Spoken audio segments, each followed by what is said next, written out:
In our previous session, we discussed about explain the function of drain pump and drive motor, state the points to be noted while placing the washing machine at suitable place. In this class, we will learn about explain the transformer and construction of two-winding transformer, explain the principle of operation of a transformer, derive the EMF equation of a two-winding transformer, derive the transformation ratio of a transformer. What is transformer? The transformer is defined as the passive electrical device which transfers electrical energy from one circuit to another through the process of electromagnetic induction. It is most commonly used to increase, that is step up, or decrease, that is step down, the voltage level between the circuits. Transformer theory. Say you have one winding, also called as coil, which is supplied by an alternating electrical source. The alternating current through the winding produces a continually changing and alternating flux that surrounds the winding.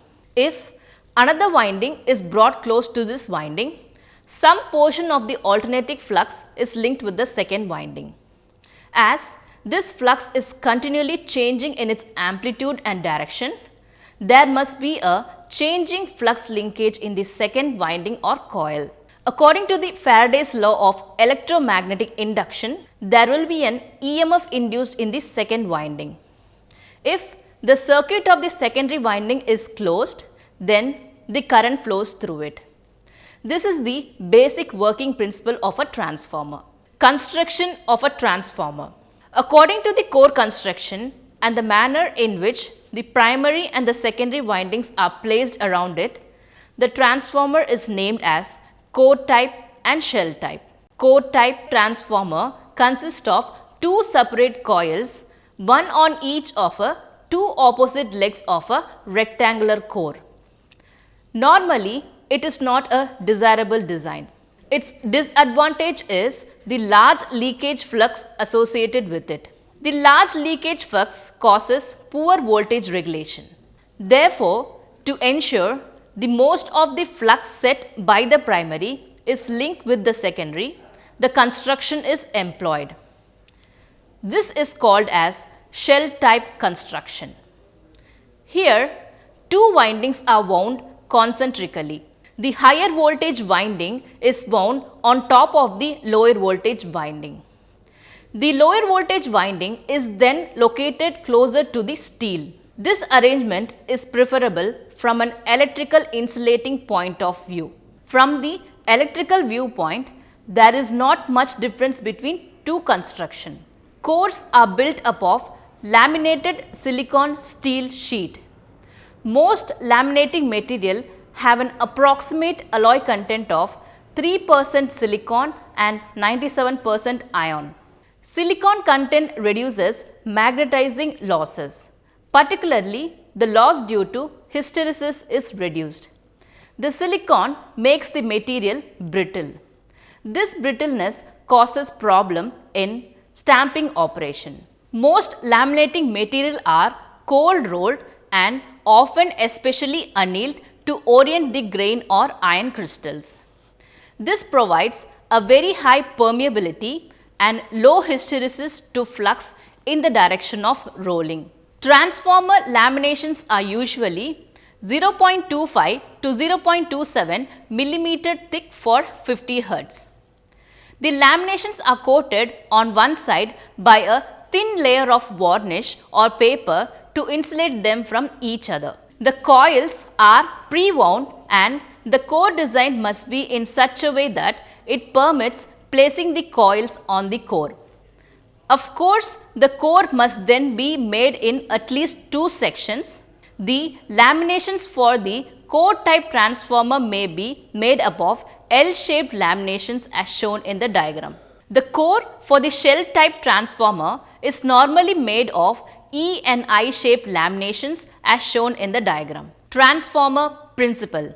Let us consider an ideal transformer whose secondary is open and whose primary is connected to sinusoidal voltage V1. Working principle of transformer.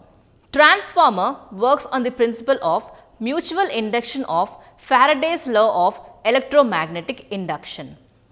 The applied voltage causes a small current to flow in the primary winding.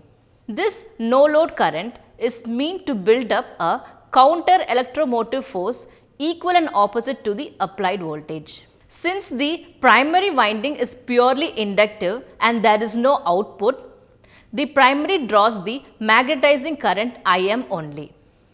The function of this current is merely to magnetize the core. The Im is small in magnitude and lags V by 90 degree. The alternating flux phi, which is proportional to the current and hence it is in phase with it, Im. The changing flux is linked with both the windings. Therefore, it produces the self-induced EMF E1 in the primary, which lags flux phi by 90 degree. This can be seen by the following vector diagram. The flux phi produced by primary links with the secondary winding and induces as EMF E2 by mutual induction, which lags behind the flux phi by 90 degree as shown in the diagram. As the EMF induced in primary or secondary per turn is same as the secondary EMF, will depend upon the number of turns of the secondary. When the secondary is open circuit, the terminal voltage V2 is same as the induced EMF E2. On the other hand, the primary current at no load is very small, hence the applied voltage V1 is practically equal and opposite to the primary induced EMF E1.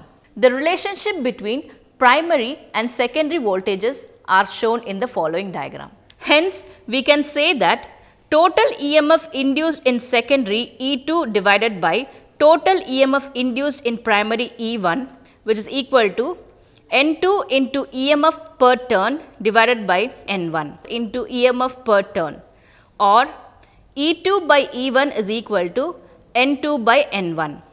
As E1 is equal to V1 and E2 is equal to V2, we have V2 by V1 is equal to N2 by N1. Ideal transformer on load.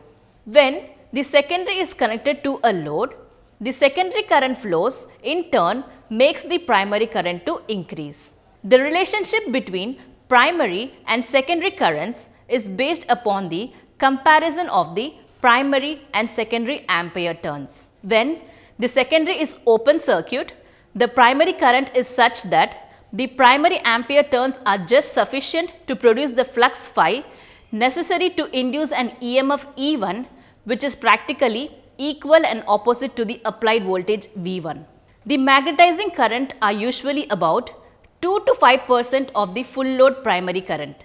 When a load is connected across secondary terminals, the secondary current by Lenz's law produces demagnetizing effect. Consequently, the flux and the EMF induced in the primary are reduced slightly. But this small change may increase the difference between applied voltage V1 and the induced EMF E1 by say 1%, in which case the new primary current would be 20 times more than the no load current. The demagnetizing ampere turns of secondary are thus nearly neutralized with the increase in the primary ampere turns, and since the primary ampere turns at no load are very small when compared to the full load ampere turns. Therefore, the full load primary ampere turns is partially equal to the full load secondary ampere turns. That is, I1 N1 is partially equal to I2 N2, so that I1 by I2 is partially equal to N2 by N1, which is partially equal to V2 by V1 transformation ratio. It is clear that the magnetic flux forms the connecting link between primary and the secondary circuits, and that any variation of the secondary current is accompanied with a small variation of the flux and therefore by EMF induced in the primary, thereby enabling the primary current to vary approximately proportional to the secondary current. EMF equation of a transformer. Since the magnetic flux set up by the primary winding links the secondary winding, and EMF will be induced E2 in the secondary winding in accordance with the Faraday's law, namely E is equal to N into dou phi by dou t. The same flux also links the primary itself, inducing it in an EMF E1.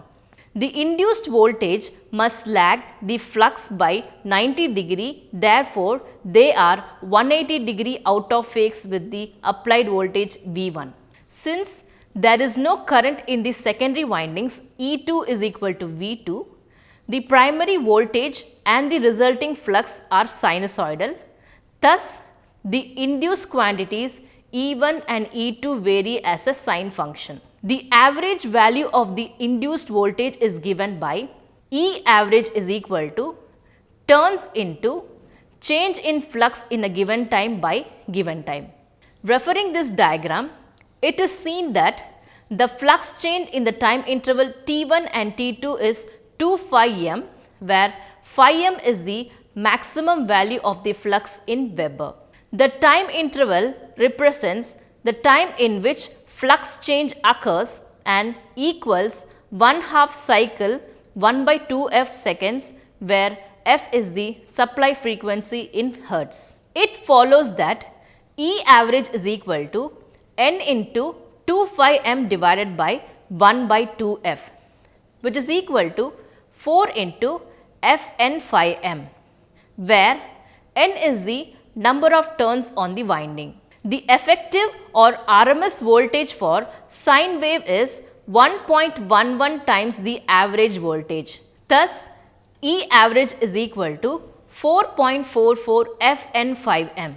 Since the flux links with the primary and the secondary winding, the voltage per turn in each winding is the same. Hence, E1 is equal to 4.44 Fn1 phi m and E2 is equal to 4.44 Fn2 phi m, where N1 and N2 are the number of turns in the primary and secondary windings respectively. In this class, we discussed about explain the transformer and construction of a two-winding transformer, explain the principle of operation of a transformer, derive the EMF equation of a two-winding transformer, derive the transformation ratio of a transformer. I hope you all understood this topic very well. Thank you for watching, and we will meet in our next session.